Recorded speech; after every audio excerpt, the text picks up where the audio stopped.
uh, organizations by different people, etc. And then you have a national standards, you have a content standards authority for India. So there is a survey of India, etc. And then you have NSDI is endorsed practices and specifications. What we talking about NSDA? There may be another other NSDAs. Probably you can combine together if they can talk to each other, like in a standard datums and projections, etc. So then you have standards, as I mentioned earlier also in the earlier slides. So that is, I say that many countries initiated SDA activity. FGDC, Federal Geographic Data Committee, what we have seen that. Global Monitoring and Environmental Security, that is again belongs to Europe. And then ANGLIC, Australia New Zealand Land Information Council. And CGDI is Canadian Geographic Data Information Infrastructure.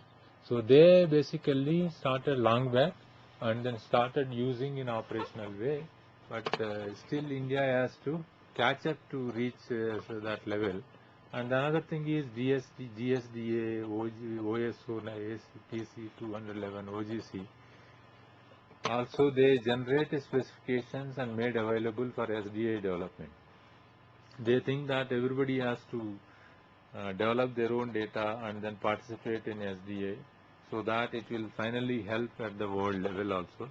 SDA is not only technology. When you talk about spatial data infrastructure, probably you might be thinking that it is the only pure technology, but it is much more. It is not. It is technology as well as also policies and parts also plays a role. So that means you wanted to implement the policy, SDA policy. That means people have to convinced. So then only they will come forward and get it implemented. So let us speak about NSDA India. In that NSDA India, you have a NNRMS is there. In that NNRMS, what is that? They say that National Infrastructure for the Availability. The objective of vision of this thing is develop an infrastructure, and then that should be available and access to the organized spatial data. And then where it is to be developed or where it is used.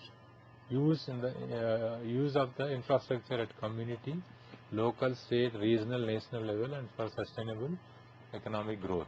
So this is the vision of this thing. So then they developed a various stakeholders for this. So like forest maps, etc. And then those things, once it becomes available, so all these things can be used combined together. So that is talking about a different standards, data quality and standards. And then what are the standards? We have a general standards, we come to the market level, etc. But you talk about standards for GIS.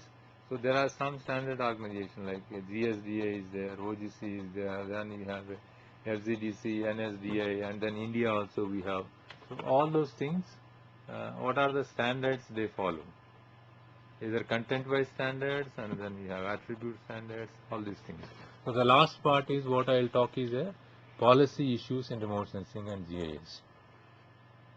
So when it comes to the policy, why do you need Earth observation?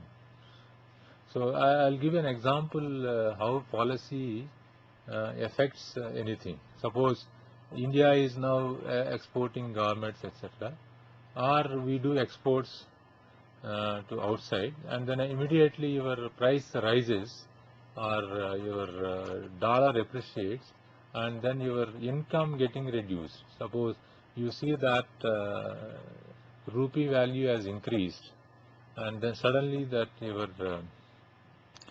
your income reduces. So that way it affects. Suppose government tries to help this export business people, probably they try to keep devalue rupee sometimes using RBI and other things, so that they get a good income, etc. Similarly, suppose there is a coming back to the satellite data, data coming from the aerial flying of that. So then if you say that if you fly over the area using aeroplane, so then you get very high accurate large scale information, from which you can also generate a large scale maps, 1:4,000, etc. But anybody wanted to do that on urgent basis, can he do that? In the present conditions he cannot do, but the only thing is you have to obtain a permission from the defense and from the government, and then start procuring it and use it. In the process, sometimes it takes a year, it takes 6 months, sometimes years together. So that means it's not easy to get aerial photographs, even which is having a highest capability to derive a lot of information. So, but we are not able to use because of the restricted policy. What I wanted to say that is the point. So, if you have a policy like if you talk about aerial photography and stereo analysis, so then a lot of market is there, but we are not able to tap that market because you cannot use photography and then distribute it. There are so many policy issues are there. If it is open policy, probably it can be used.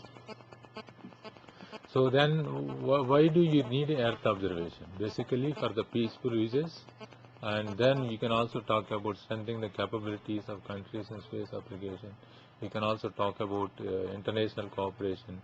And then if there are some problems are there is some conflict between two countries, they say that the boundary is this and it belongs to us, etc.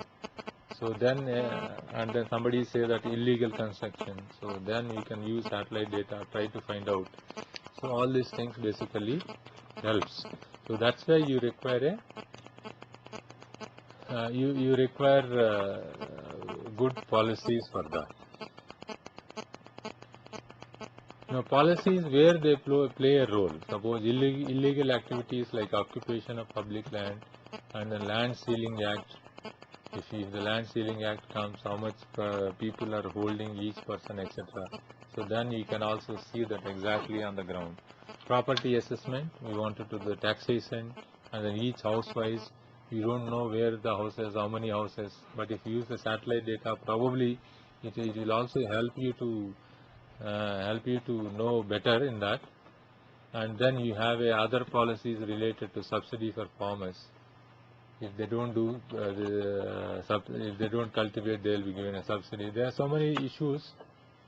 Policy plays a role, and international conflict to resolve that also can be used, and the national security also can be used here. And what are those? There are different bodies are there, like and then we have a UN body. Then what is that? Role of UN in Earth observation data policy. There is a UN OSA, United Nations Office of Outer Space,